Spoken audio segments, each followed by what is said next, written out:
Hi, I am Noelle Hyman with paperclipping.com, and we're in the Ranger booth, and we're here with Dina Wakley. Hi, everybody. So congratulations, Dina. Thank you. Dina is one of the new signature designers with Ranger.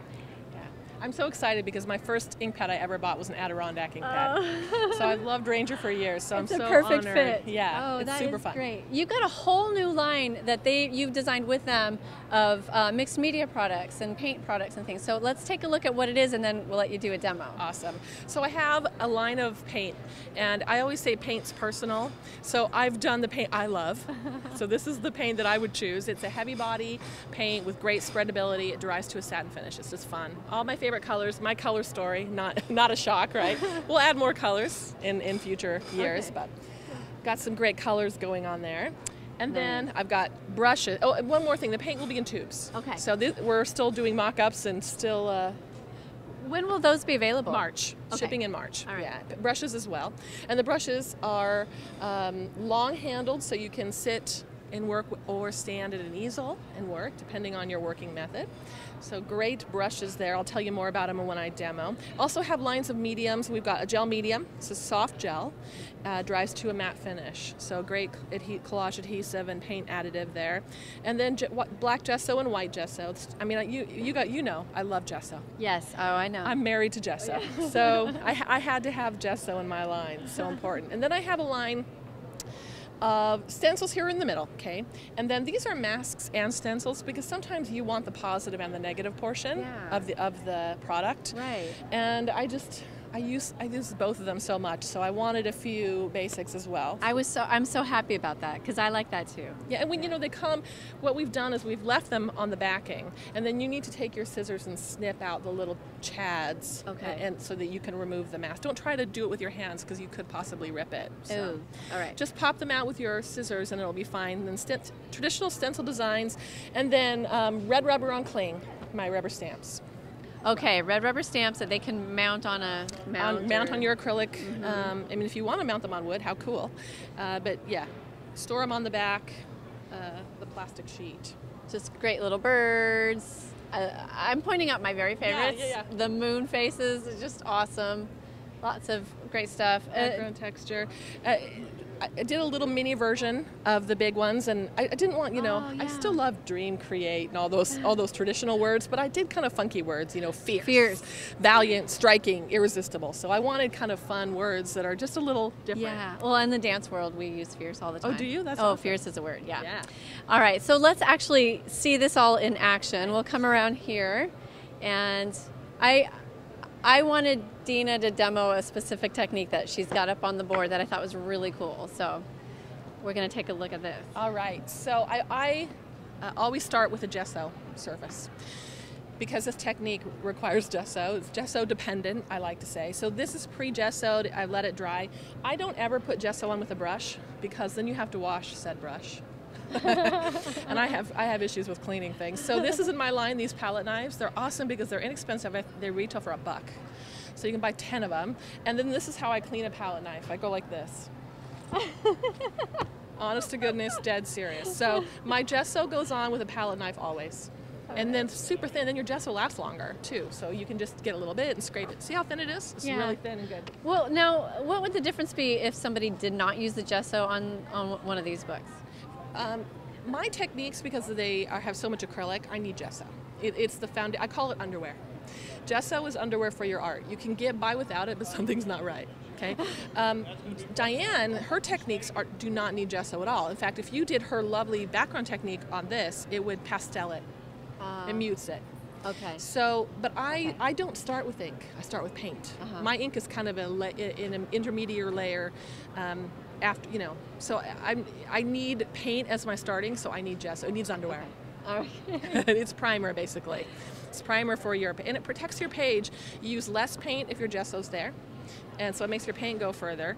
And the paint's the color it's supposed to be. I don't know if you've ever painted something and it soaks into the paper weird, right? And then it changes the color. Okay. Yeah. Okay. So this helps the color stay nice and true as well. So I love to put color on. So I'm just gonna scrape color on with a knife. and over the brush. So I'm just going to scrape some color there. Let's do 2 pages at once. See how wonderful it scrapes? It's so awesome. The brushes have a really stiff bristle.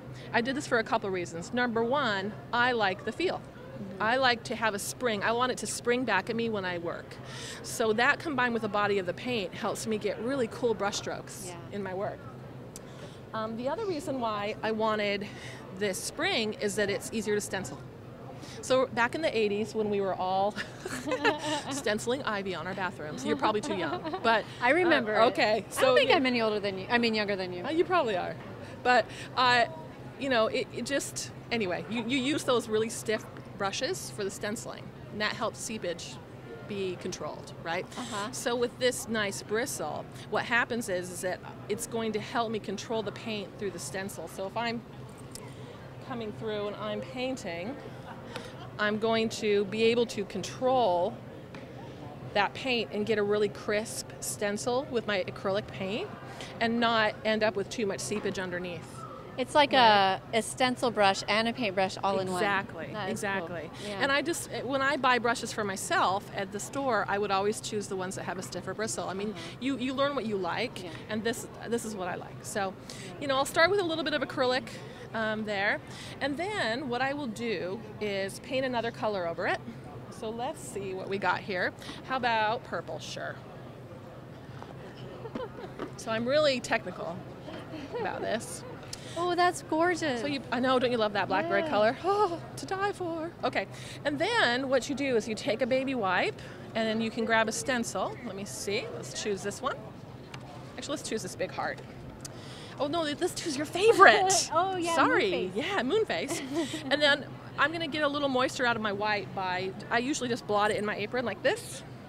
In Arizona, where we both live, usually I'm adding water to my wipes. Because they're dry, because they dry out. But here in the land of moisture, they can be a little too wet.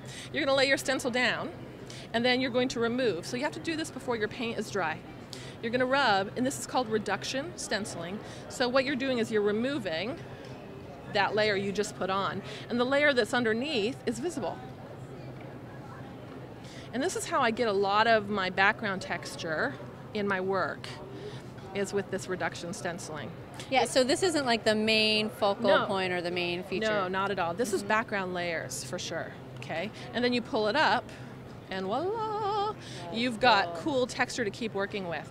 Now these masks are fun because, let me just find one, we'll do the heart. Generally you lay a mask down, you paint over it, you spray over it.